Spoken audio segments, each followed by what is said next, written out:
Welcome to the Money Insights Podcast, where high-income earners come to learn wealth-building strategies that will take them from high income to high net worth. With your hosts, financial and wealth-building experts, Christian Allen and Rod Zabriskie. Welcome into another episode of the Money Insights Podcast, the alternative wealth-building podcast for high-income earners. My name's Christian Allen. With me, as always, Rodney the Pod Zabriskie. Rod, what's up, man? Hey, I'm doing great. How are you? I'm pretty good, man. We're making some real progress on the house. Good. We're gonna be breaking ground most likely January, February. Just get that build off. I'm excited. Nice. That is exciting. So, it's coming up. That's the big exciting thing. I mean, it's Christmas is coming up, so like it's total chaos at my house, right? Yeah. Got kids coming and going. We've got everybody. You've got 7 of them. Yeah, well, and I know everybody's involved, but especially when you have people who are involved in productions, things like that. Like it seems like they just pack all of that in December for sure. Okay, so let me just talk about that for a second. So I have, I'm one of 7 in my family, right? Mm-hmm. And my family has been really supportive of coming to like my daughter Kate's performances. Yeah. And I like going to. So she's in theater. She's a big thespian, and she's good, by the way. I've been able to see, and I think she is really does a good. good She's job got a getting little knack character for it. Yep. So my family's been great at supporting her, which has been amazing. I've appreciated. She's appreciated, and I've wanted to make sure I return the favor. And a lot of my siblings' kids have suddenly gotten into theater. Gotcha. And so, I kid you not, Rod, the week before last, my daughter Kate had a performance, and 3 or 4 of her cousins had performances all in the same week. Well, Wow. The problem is they don't perform just once, Right. So if my daughter's performing 5 times, I'm probably going to go to a few of them, and it just doesn't leave a lot of time. So anyway, to your point, Rod, man, it is chaos at this time of year, but I'm having fun. That's I'm having awesome. a lot of fun. What about you? Yeah. So we're down to 2 at home now. And, Holy and they're a smokes. little bit younger, so they're not 10, 12.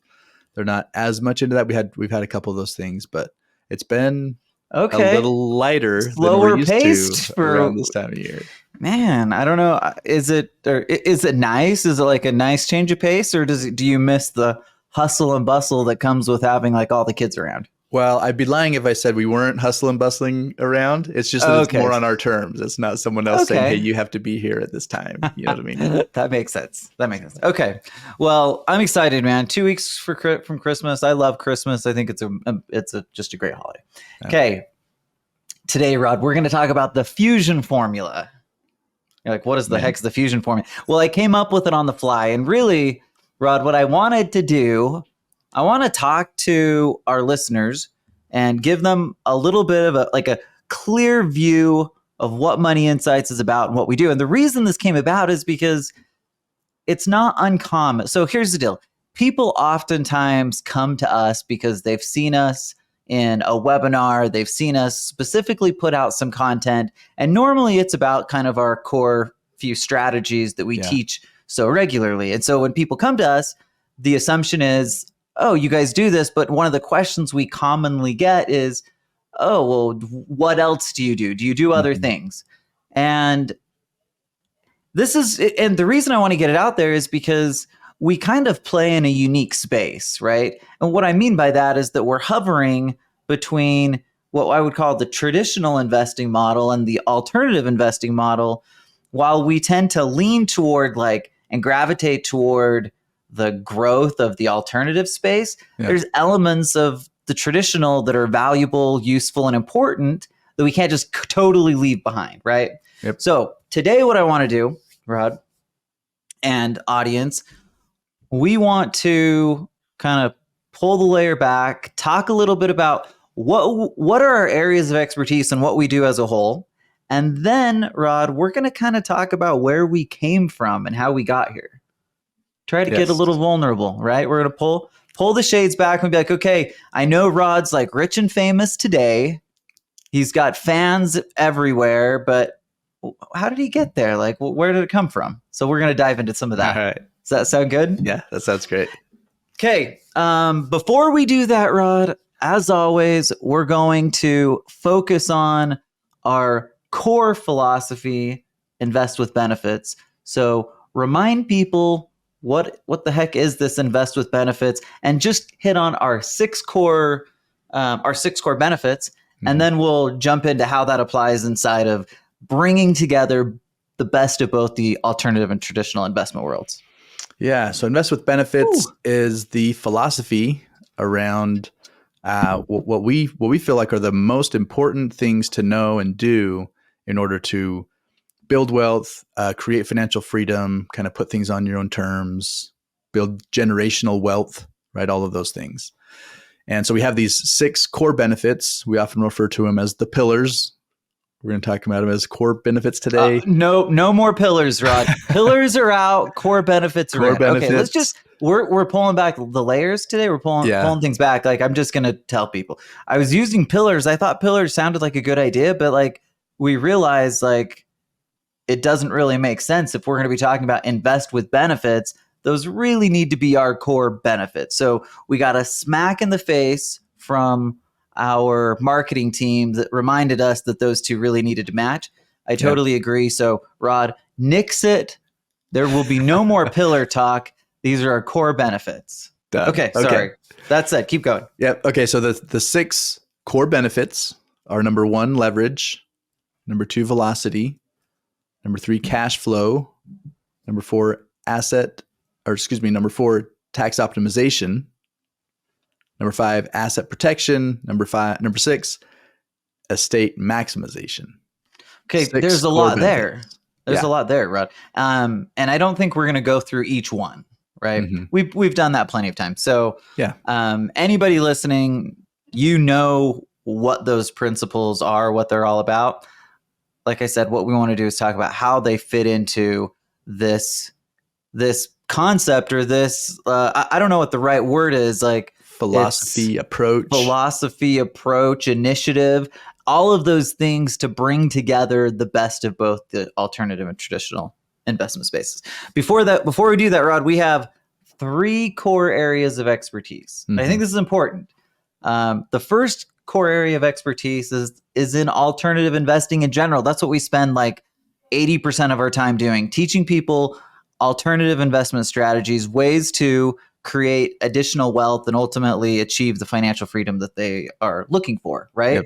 And of course, we're from like our target market is the people that we work with are traditionally high income earners. So most of our stuff is really laser focused on how to do that from a high income earner perspective.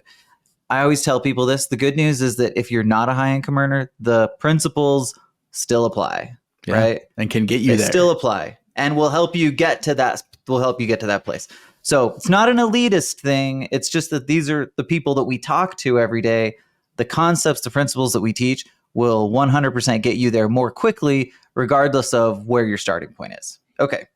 So that's the first area of expertise, Rod. Number 2, and this is where people most commonly know us, and that is that we teach people and help people implement what I'm going to call sophisticated life insurance-based strategies. That's things like the investment optimizer, the capital avalanche, which are, of course, ways to utilize life insurance as an asset. In the investment optimizer's case, the idea is to add a layer of profitability to create additional return on our money, right, by investing through the policy rather than investing through bank accounts, things like that. And then, of course, the second one is our approach, our primary approach to premium finance, which is just an incredibly powerful way to generate massive tax-free income and incredibly powerful from a state standpoint. But that's what people generally know us. That's why they know us. Yep. And so frequently, I think the assumption, Rod, is just that, okay, these guys probably know life insurance, but do they know anything else? Mm-hmm. Now, I'm hoping that if you're listening to the podcast that you feel like we know something else by now. If not, then we have done something wrong, Rod. We have done something wrong. Yeah. But we absolutely are proud of our core areas of expertise. That's one of them. Okay, the third one, Rod, what's the third area of expertise? Third area of expertise is that we help connect investors with investment opportunities. And by the first two, you might assume, well, that's all going to exist in the alternative space, but that's where you would be wrong because inevitably, I mean, it's a reflection of the people that we work with. We may be working with people who are focused in the alternative space. They want to do as much as they can there, and or maybe they just saw the light, right? In terms of instead of doing everything in the traditional space, now they're just shifting and starting to learn more about investing in alternative assets. But the fact is they still have money in a 401k or a brokerage account or something that is in that traditional space. And the problem that they find is that their traditional advisors know nothing about this new and exciting area of alternative investing, and they're not motivated to learn about it because that's not where they make their money, right? So we intentionally are creating a bridge for those people across that. So for people who have a 401k, who have a brokerage account and aren't even necessarily saying, I want to move everything out of that, we have on our team people who can help to continue to help them on that traditional side, while at the same time they're engaging in and getting going and continuing on the path on the alternative space as well. Rod, I think that the logical question would be for people, potentially for people listening, is, well, what makes somebody qualified to do the different things that they're, claiming as expertise? And here's what I'll say, or maybe the question is for us, what makes us qualified to attempt to bridge this gap between the two? Well, so here's the deal. I grew up in the traditional space. I didn't forget it, right? Spent 10 years securities licensed and focused on that more traditional model, helping people build through an assets under management approach, through a needs-based approach, through an accumulation-based focus. And again, my experience just like kept hitting me in the face. It was like every once in a while I'd run into like really good, like people who were building wealth that are really prolifically, and almost without question, without fail, they were doing things in the alternative world. And so it was like, after you get hit in the head enough, you're like, maybe there's something to this, right? And so like for us, it was kind of a tricky shift that we had to start making. And of course, one of those shifts for me was dropping my securities licenses, right? Yeah. However, Rod, within the team and the organization that is Money Insights, we absolutely have the people in place to help with those types of things. And so again, if we're trying to bridge the gap, we can't say, hey, these things are bad, like just stay away from them. And if you have them, liquidate and get out. Like that would be irresponsible, poor advice. But rather what we're doing is helping people see the value that they have in their traditional assets and how they can potentially enhance what they're doing in the alternative space, right? That's kind of what it ends up being, like that basically ends up what our model looks like. Is that fair?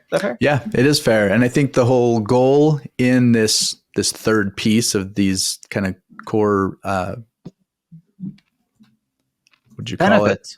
Core areas of expertise. Oh, yes, our core areas of expertise. Sorry. The idea is that we want to help people see that we are well-rounded. And you'll get a flavor for this as we kind of talk about where we came from and how we got here, because it probably wouldn't be a surprise that we also help people with some disability insurance or long-term care insurance or those kinds of things, term insurance. People just assume that because we do permanent insurance that we're haters of term. We're not at all. Like let's take care of the need. You have to hate term insurance if you like quote unquote whole life insurance. And Rod, to that point, you also have to hate index universal life insurance if you love whole life insurance. There's no middle ground. It seems to be. There's no middle ground. I'm just kidding. Yeah. Actually, Rod, again, teaser. I think I teased this already, but we are going to be doing a series, and we're going to like really unpack the life insurance thing. I know I've been saying this, but for whatever reason, people love to talk life insurance, and just so happens that we're pretty good at talking about it. So we're going to really pull back the onion layers so that you can see the whole thing. It's going to be so much fun. Yeah. Okay, Rod, before we get into like the fun stuff where we're going to unpack where Rod came from and how he got here, why don't you just give an example, give our listeners an example of this philosophy in action? Like, what does this really look like for like maybe a typical client? Because like you said, we have most of our clients have some sort of assets in both places, but how do they balance those things? What are you seeing? Yeah, so maybe I can think of a specific example. Maybe someone who, when they came to us, again, they were introduced to us to talk initially about the investment optimizer because they were already investing in alternative assets. In this case, the example I'm thinking of is a physician who invests in a variety of different things. We met him when he was pretty far into the path, had a few different things going on. But even then, even being, again, several years into that journey, he still had a defined benefit plan because he was a partner in his firm. And what was happening is they were making changes so that they were actually going to be releasing that to him. And now he had to decide what to do with it. So he asked us, okay, what do you guys think, right? What do you think on this? And so we had an interesting conversation around that. And then also he is, and again, I'm using him as an example because we see this so often of people who are open-minded to different ways of investing. That's why they're doing what they're doing. And when they do that, they don't necessarily close off the traditional world, right? You were being funny a minute ago saying that, term doesn't have a place if you're doing permanent or whatever.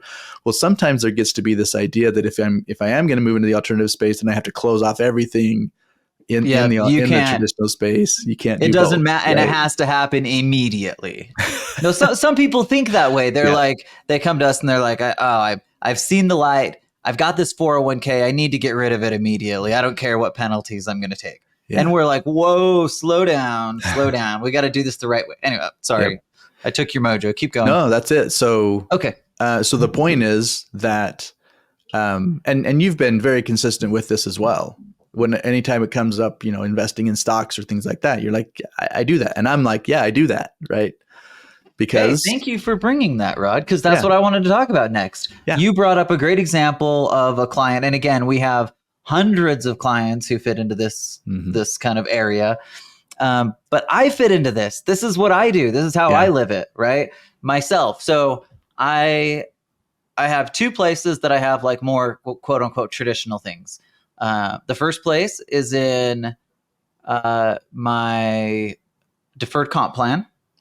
Okay. So that's not one that I personally have to contribute to. Companies contribute to it. And when I say companies, we don't work for companies, but when we produce with various insurance companies, they sometimes will give us extra benefits. One of those extra benefits is a deferred comp plan. And so, there's a good chunk of money that's building up there, and it is in a more traditional mutual fund portfolio. And it's one of those, it's not like it can even get into actual stocks. So it has to be like that more typical mutual fund portfolio. But can I just tell you, I don't feel bad about it. It's great, right? It's still out there producing. Yeah, I had a couple of years there that were a little rough, but just over the last little bit, it's been heating back up, right? Yep. And I look at that as a long-term play, something that can be a benefit. And Rod, I look at it as maybe a hedge, or maybe I don't know if hedge is the right word, but it gives me an opportunity to feel like I can do things with other money, right?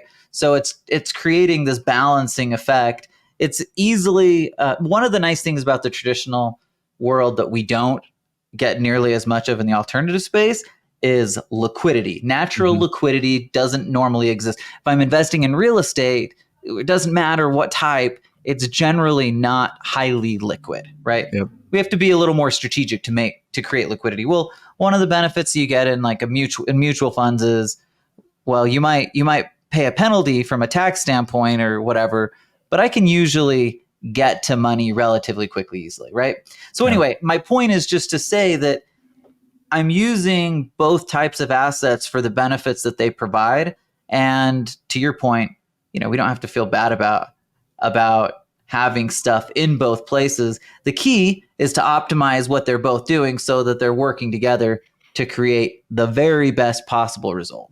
Yeah, and that's interesting to hear the way you've approached that on the deferred comp side, because what I've done is I've said I feel like I'm doing a lot in the again, quote unquote, alternative space with my life insurance policies, et cetera, that is more consistent, predictable. So I've taken that and I've been like, oh, I'm going to go invest in like the foreign opportunities and other things like that you would say, oh man, that's like way too risky in a well-diversified portfolio. But the whole idea, like you just said, of creating a cohesive overall plan means that if I feel like I'm taking care of the safe, predictable stuff on the other side, then man, let the more traditional, quote unquote, side be a little more aggressive for me. I like it. Yeah, that makes a lot of sense. Okay, Rod, I wanna shift gears here. Okay. I want to talk about the Rod of today, the Rod that we all know, that's really good looking and incredibly dynamic and incredibly wealthy. All of these things that people know you as today. You weren't always those things, Rod. Is that fair? Man, I was no. Okay, so you've talked. No, seriously though, you've talked a little bit about at times about like, you know, starting other businesses and things like that. But like sometimes we gloss over the struggle that comes with starting other businesses and, you know, that kind of thing. So maybe, Rod, just to kick things off, like to give us a chance to peel back the onion, tell us a little bit about some of the challenges or a challenge that you faced that you were able to get past to get there. And maybe, you know, pre all of these things that you know today, right? We talk about investing with benefits and creating leverage, velocity, and cash flow. But again, we didn't know all of this day one. Yep. So what did life look like for Rod prior to what we see today? Yeah. Okay. So I'm going to go back. Because I remember when I read, bring us back, Rod, when I read Rich Dad Poor Dad for the first time, he does some of this in there where he says, hey, there was a period of time, or there have been times where, you know, he's saying his wife and he were living out of a car because they tried to make it happen, you know, made a business venture or whatever. It failed. They lost their home. They're living out of their car for a little bit. Right.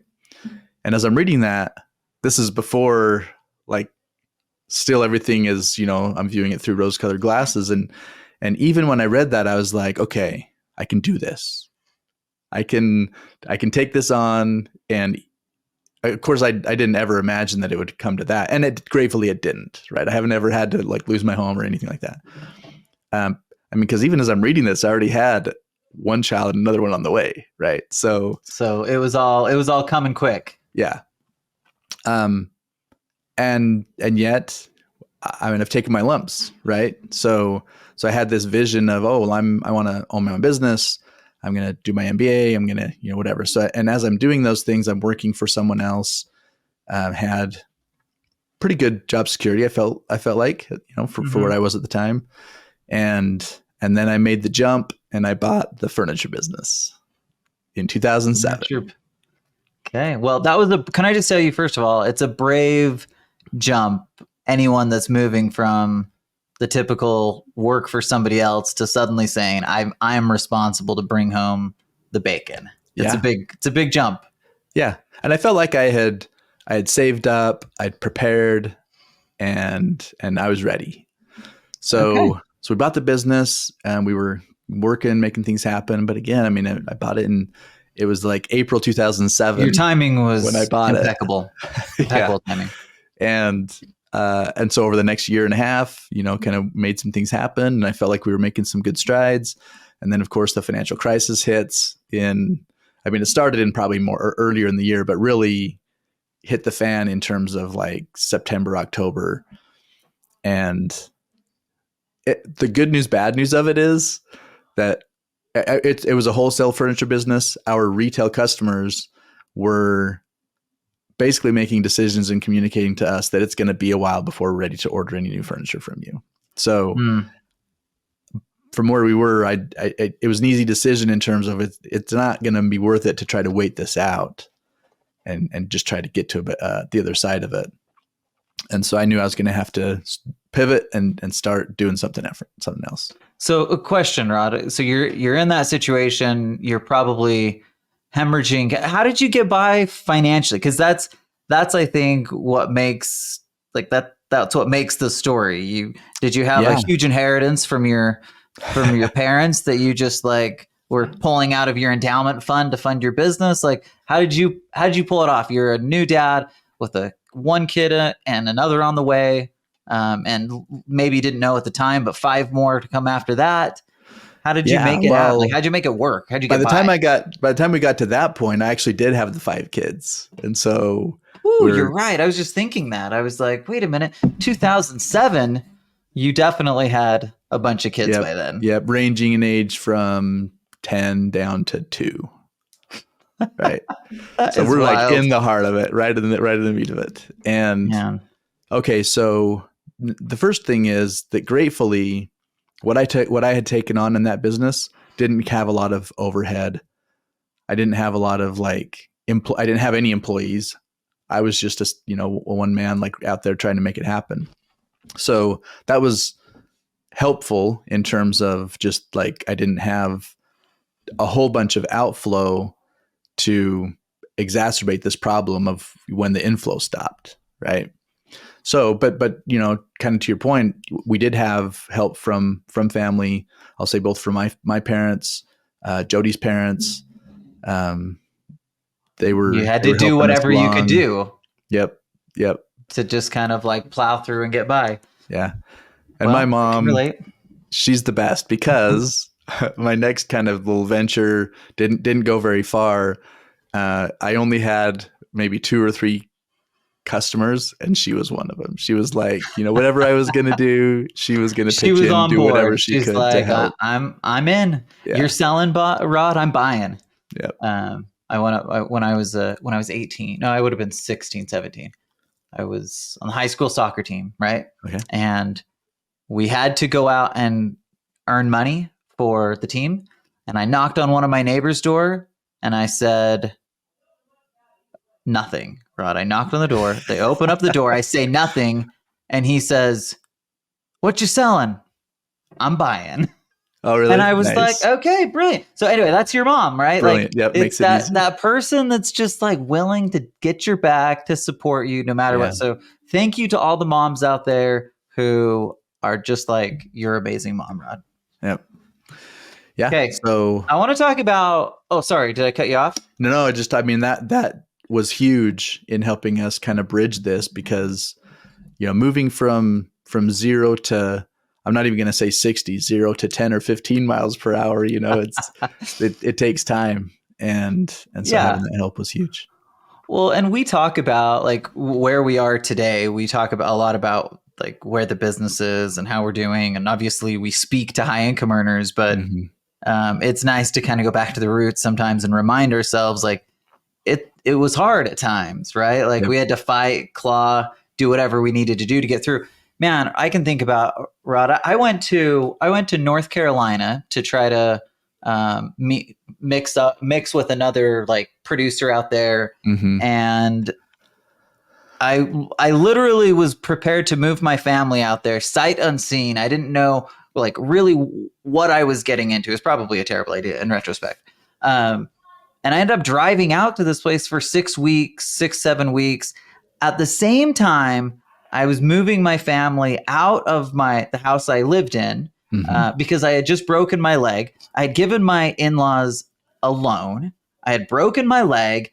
I suddenly had no money. I was moving my family into their mom's house. It was my wife and daughter at the time. But man, I just think back on those times and they're hard, right? Yeah. And so it's amazing to see like, okay, where we've come from today versus where we were at then. And man, there's a massive gap between those two worlds. Yeah. So it's kind of fun. It brings that emotional side of it too. So that when I see someone who's on the front end of this journey and I want to encourage them, I want to give them like, hey, you can do this. And I always just still have that in the back of my head. Like, man, it's going to be painful. I don't like, try to create a downer for them, but the reality, right? Like, hey, just fight through them. Like the things are going to come and you're just going to have to fight through them. So I want to talk about the client. I want to talk about clients. So you meet with clients day in and day out, right? Probably 20 or 30 people a week on average, something like that. Maybe 20 or 30 meetings a week on average. And so there's probably not very many people who are better suited to answer this question, Rod. But why do you think, based on your experience, and again, specifically in our market, high income earners who are really like focused on building wealth, where is it coming from? Like, why do people even want to do that? I've thought about that a lot myself. Like, what's driving these underlying like desires to accomplish things, to build true wealth? And I don't think it's just that people are like greedy or that they're like, hey, I want to look super cool. There might be some of that, but like generally speaking, it's like deeper than that. Anyway, I want to talk a little bit about that. What are you seeing? And then of course, the goal and the focus here is bringing that into this invest with benefits journey that we've created and bridging the gap between the traditional investment and the alternative space. Yeah. Well, the thing that maybe a couple of things that I see that I would extract in that question. And the first one is that these are people who have worked hard to get to where they are. We're not generally talking to people who it just fell in their laps. And I'll tell you what, people, and I would say not generally, Rod. It's like, I can think of a few people that I've met with that had like some inheritance, but almost without fail, these are people who, like you said, have really worked hard to get to that place. Yeah. That's a great point. I can think of a couple. The one that is the silliest is the guy that put money in the first year and then we never were able to get it back in touch with him. Like, in other words, he was not motivated to do the things, so bizarre, invest with benefits kinds of stuff to make things happen. Because it just fell in his lap. Whereas these people are like, hey, I've worked hard to get where I am. I know what it's like to scrimp and to hope that I'm going to be able to make it. Even these people who are, when they were in residency and working crazy hours, making the equivalent of $1.50 an hour or whatever, and they're motivated. Like, I've worked hard to get where I am now. I am not going to let this go, lose it. So there's this kind of like hanging on of a continuity of a journey leading to this place where they want to have that financial freedom. And for a lot of them, it's like they have worked so hard. They are working so hard. They can't see themselves just, working into their 60s and 70s, continuing to do it and surviving. It's almost like a survival thing. Like I need to get there because otherwise I'm in trouble. I'm going to burn out. I can't keep this pace. Yeah, for sure. Yeah, that's interesting. That I think that I've seen that as a motivation without question. The one that comes to my mind when I'm thinking about like my years of experience meeting with people, like, I think at the first level, and this changes over time, but level one is just security, right? Yep. Like, again, I think about my own journey and the step that it took to go from, struggling to get by to like making that step to having like some security was a massive step. And then like I kind of got comfortable at that place for a little bit. And then all of a sudden, like the next stage creeps in where you want to continue to build and develop. And I do think at some point, like with kind of our true wealth builders, like it almost can become a game. But it's not a low stakes game, right? Like at some level, it's a game that's also really important to them because for those people, the shift usually becomes, okay, now I have financial security, my family has financial security, and now I want my family to have financial security even when I'm gone. Right? So it's like that here and now security that's really critical first. And then what happens, I think, is the next step is now I want to create security for the people that I really care about and love for as long as I can. Right? Yeah. Again, it doesn't normally just jump directly to, hey, I want to like see if I can have more money than Rod. Like Mhm. It's usually about creating something and building something that we really, really care about. And, that's how it is for me. That's what my journeys look like. So anyway, that's kind of how I think about it that way. Yeah. And I think that leads to another question. Maybe I'll ask you a question, is because you're using kind of security at this level, kind of create that first level for yourself and then extending beyond. But so then the question becomes, do you think that true wealth extends beyond financial success? And if so, like, how does that look? Ooh, man, Rod, that is a tough question to answer. I absolutely think true wealth is far beyond money, right? Money is really just like a tool in this cog, this machine that is the world we have to live in. Mm-hmm. And so I think for most of us, again, it's about all of the other things. But what money does, and the reason money becomes so important, is because it can enhance or take away from so many of the other things. So you take relationships as an example. Yeah. Well, okay, I'll give you an example, Rod. This last weekend, we had an opportunity to go speak at an event, which was awesome, right? With Anderson Business Advisors. It was really great. And my son was performing on Saturday night. And so I could have gone I could have gone either direction, but I had to kind of think about this question, right? Like, what am I doing what I'm doing for? Mm-hmm. Am I doing it for the purpose of just trying to like create some big number, or even for like cool things? I was like, no, that's at the core. That's not why I ever have done it. I do it because I want to have like the kind of quality relationships with my family, friends, the people I care about. So at the core, it's like security, but then it's like enhancing relationships and enhancing quality of life. So relationships. And then for me, it was, how can I create like a life that works for me, that again gives me like security, but also gives me a chance to like be as comfortable in my space as I can, and then therefore be able to grow and develop and hopefully help other people. And so that's kind of the cycle that I feel like. Anyway, that was a long-winded answer, but that's kind of where it comes from for me. I think that's important. And maybe going back, you were asking about, with people that I work with, I think that's a very common thread that I see. And a lot of people express it in different ways, but I think at the end of the day, the best way to summarize it is financial freedom is putting things to where it's on your own terms. Because I gave examples like people who want to, get out. Well, a lot of the physicians we work with, they're not saying I want to get out. I just want to be able to do it on my own terms. I don't mind sticking around, and I like, again, if it's clinical, I like meeting with people and helping them directly. I mean, that's a part of who I am. I just don't want to have to do it 90 hours a week. I want to get to a place where I can do it on my own terms and phase back and be done if I want to, but maybe I do stick around and keep doing it. And we have a lot of people who are and are planning to do that. Can I just tell you that concept really hits home to me? Obviously, I've told people this, but my dad died at 49. It's crazy. I'm 40 years old, Rod. That's 9 years away. It just seems crazy how, as I get closer to that age, how young my dad was. Yeah.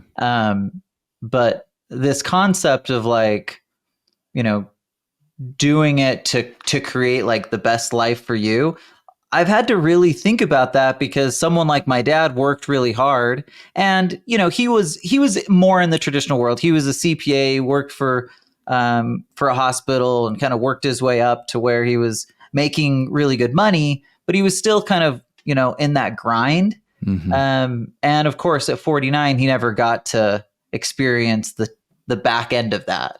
Yeah. And so for me, I just was really motivated to try to create the life that I wanted. And that's why I'm passionate for I really want other people to create the life that they want to live, because not everybody gets the opportunity to live it. Now, I'm not saying that means you're irresponsible and just, because sometimes you can get the message like, okay, I should quit my job today and go do XYZ. It's not that. It's that it's about building a path to getting to that. Because some people, honestly, they love their 9-to-5 job. And if that's you, then that's awesome. Right. Yep. So anyway, but man, I think about these questions a lot, because course, my mom just passed this past year, and she was 67. So like still very young, never really an opportunity to like enjoy that quote unquote retirement. My dad was 49. He was actively working, right? He was 49. Yep. Anyway, these things like really ring true and resonate for me. So I'm glad we kind of get a chance to go into it, and hopefully, you know, as listeners, people who are listening, like can get a feel for like who we are and why we do the things that we do. But my passion about Money Insights and what we're trying to become, and what we're trying to help people do and accomplish really comes down to those core experiences that have shaped me, that now are like drivers to help people not have to deal with some of the things that I've experienced and experience some of the things that have been really great. Yeah. Yeah. Whew, I think that's a lot. I think that maybe, again, peeling these onion layers back, sometimes we poke fun at some of the gurus or whatever. And I think one of the biggest problems we have with, it's almost like a necessity that, you know, Dave Ramsey has a model, like everybody should do this. And that's kind of one of our problems with that kind of whole mindset, is to throw a blanket over everyone and say, everybody should do this. And if everybody does this, then everybody will be, you know, amazing and hit their dreams. And I guess what we're saying is that everyone's journey is going to look different. Everyone's goals aren't necessarily the same. I shouldn't tell you what your goals are and therefore, you know, pretend like, hey, therefore this is exactly what you should do, as much as to build a framework. So the Invest with Benefits philosophy is the benefits that you can put into place, and to the extent that you put them into place can help facilitate you getting to where you want to go, wherever that is and whatever your journey is. And I'll just close by saying this, Rod, whatever, and to all of our listeners, whatever that journey, whatever that focus is, to the extent that we can help you, whether it's through being a resource, connecting you with great opportunities, whether it's through the actual strategies that we teach, or even just by listening to the podcast, our genuine hope is that we can help people like achieve what they want to achieve their financial goals, which then gives them that freedom, flexibility, security to do what they want. Well said. Okay, thanks everybody for hanging out with us this week, and we'll see you next week. Thank you for listening to the Money Insights podcast. To learn more about the financial and business strategies discussed in this show, please visit moneyinsights.net. The views and opinions expressed on the Money Insights podcast are not intended to be individual financial, tax, or legal advice. Always consult with the appropriate advisor before making financial decisions.